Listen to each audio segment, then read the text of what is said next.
It's the 2K Sports pregame show.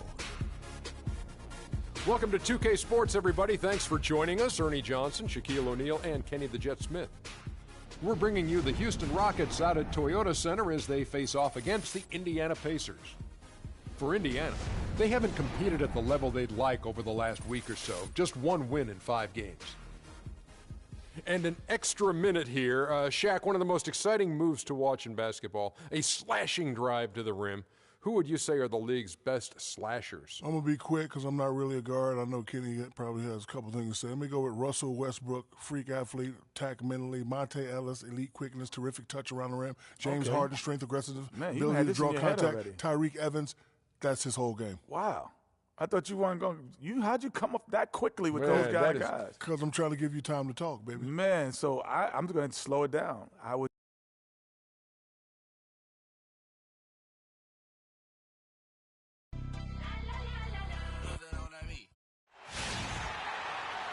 We've got NBA basketball in store for you here in Houston, Texas, the home of the Rockets, live on 2K Sports. Happy holidays, everyone, from all of us.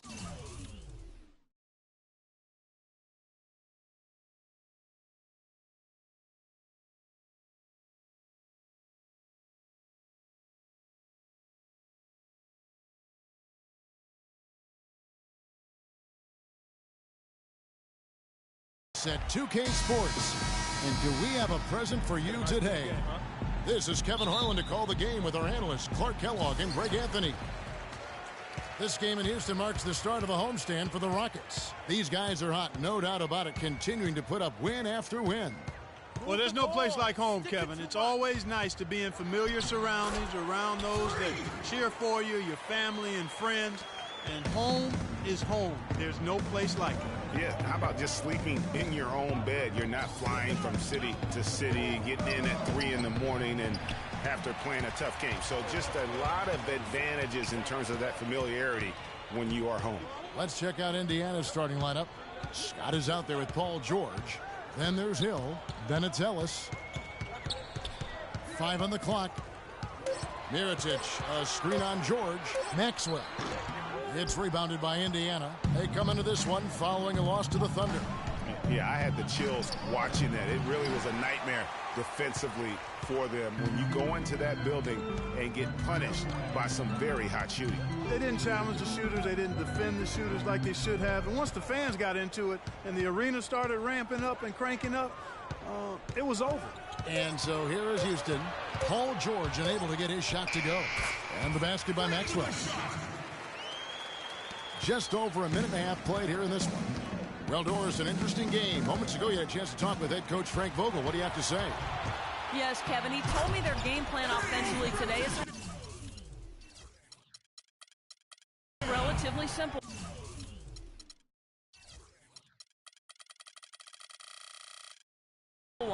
He wants to see as many plays run through the low post as possible. He said physically, we're the stronger team, and we need to use that to our benefit.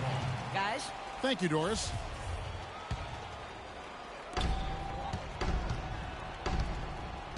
Here in the first quarter with about 2 minutes gone by.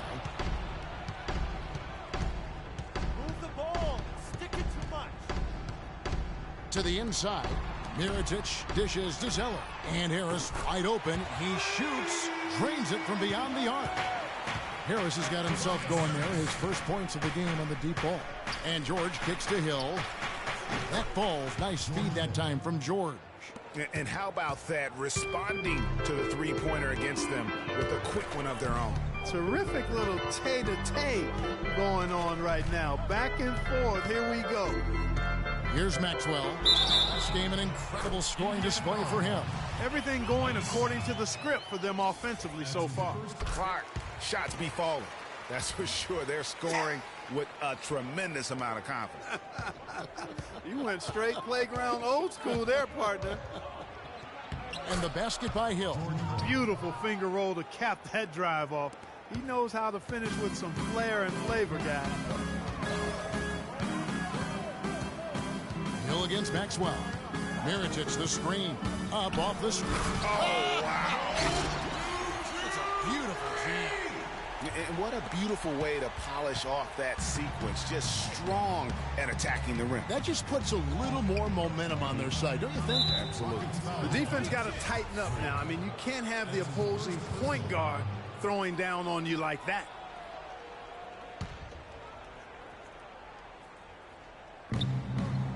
Scott kicks to Ellis. And again, it's Indiana. Assist goes to Mike Scott. First quarter of action, just under 3.5 minutes played. Here's Maxwell. He's got 11. Move the ball. Stick it to Mike. It falls for the 6th time in 7 tries this contest. That's 86%. He's made all but one shot so far with 6 makes. Not too bad there. George double teamed and the foul free. Indiana's gone 4-6 from outside the arc tonight. And now brought to you by Gatorade, all fueled up and ready to go. Let's reset our lineups. So on the floor for Houston, Maxwell is in at the point.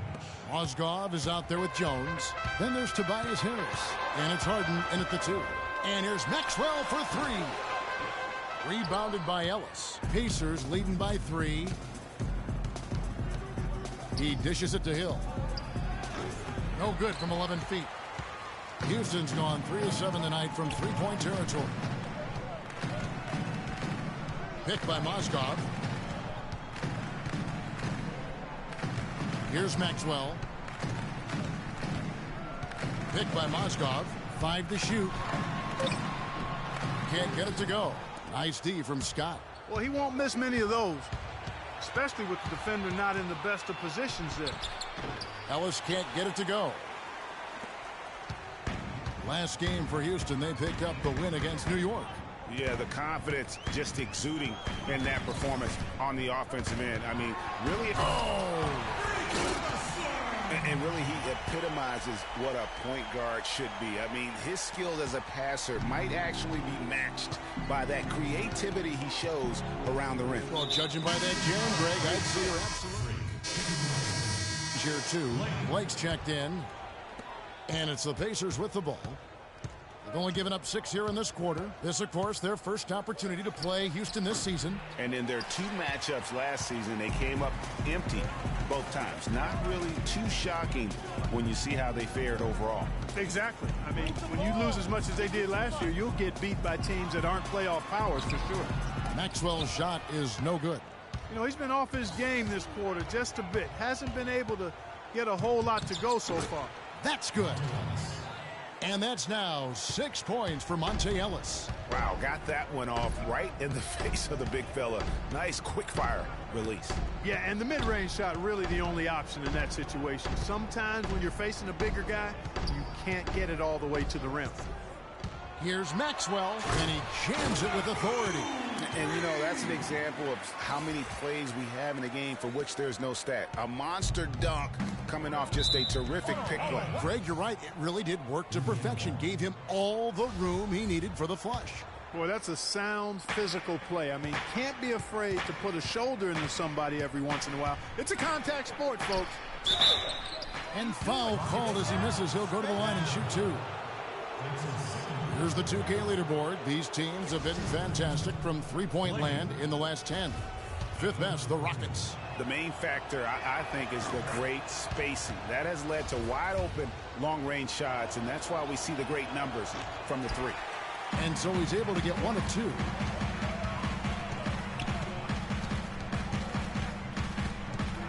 Mozgov, a screen on Hill. Maxwell's shot is no good. That's really too easy a chance to miss, guys. He needs to be more aggressive and focused on his finishes. And the foul called on Freak. That will get him his 4th foul of the game. That foul is really going to hurt him in the second half. I mean, he's got to sit and may have to be off the floor for a long time, and they'll miss everything he brings to their team. I mean, he's active, he's aggressive, he's smart, he's tough. I mean, they're going to miss his presence significantly.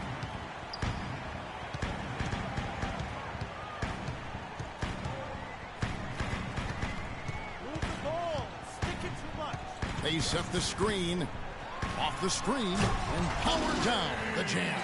And really, he epitomizes what a point guard should be. I mean, his skills as a passer might actually be matched by that creativity he shows around the rim. Well, judging by that jam, Greg, I'd say you're absolutely right. Boy, that's a nice surge for them just when they needed it in a game that was so tight.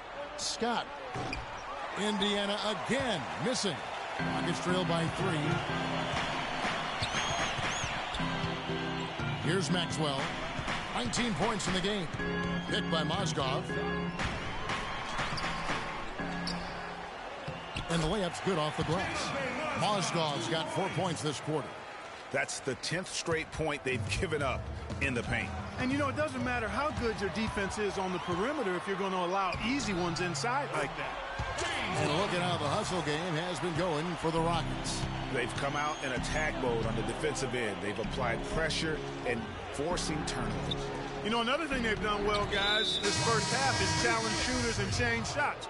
A bunch of block shots early. And the next one puts them in the bonus. Yep, they'll be trying to draw that next foul quickly so they can start getting those easy chances at the stripe. Cody Zeller's checked in for Mozgov. Paul George, he's checked in for Indiana. Lawson comes in for Hill. Here's Maxwell. His scoring average of about 32.5 points a game tells you all you need to know about how dangerous a player he can be. 6 to shoot. Shoots. Can't get it to go. George with the defensive effort. Indiana trailing here. Pass to Lawson. Back to George. From downtown. And boy, that looked like goaltending. Yes, it is. And so they will award the basket there. Don't take your eyes off of him because he can make plays from multiple spots on the floor. Put the isolated cam on him. Mirotic is checked in for Houston. Maxwell against Lawson. Here's Maxwell. He's got 19. And stolen by Lawson. Fast break. Here comes Indiana. Lawson with the ball. A nice shot by Bogdanovich. And that's how the coach would draw it up on the fast break from start to finish. Yeah, and what a finish it was, guys. Really nicely done. Maxwell against Lawson. That's in, and the Pacer lead is cut down to just 2 points on the bucket for Maxwell. Not fazed at all by having a bigger defender on him down low, and I really thought he would be. You know, at first glance, you wouldn't think that he'd be comfortable in that particular situation, but, boy, I tell you what, he didn't look like he was out of his element at all right there.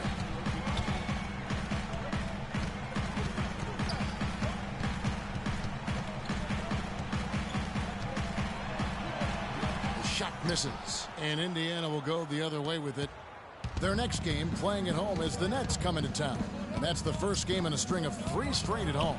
A nice shot by Bogdanovich. And started hot, and he's only gotten hotter. Rockets trail by 4. They really want to find that igniter here. Yeah, that's right. Kevin, the offense has basically been running in place. They got to get going. Now let's go to Doris Burke. Doris? Well, Kev, Freak in the last matchup against the Knicks, boy, was he tremendous. He had 55 points, and the points were just the start of it. He joined an elite few by walking away with a quadruple double. Numbers like that make you anxious to see what he can do next time out. Appreciate it, Doris. Thanks. Well, we've seen a lot of great players have a lot of great games, but that was something special. And I love that no matter what approach they tried against him, nothing worked. I mean, he was ready for everything. It makes you wonder what kind of defense they'll throw at him tonight. I mean, however they choose to play him, it's still going to take a special effort to keep him under control. Down to 5 on the shot clock. Houston needs to get a shot off. Zeller passes to Maxwell. Another miss by Houston. Very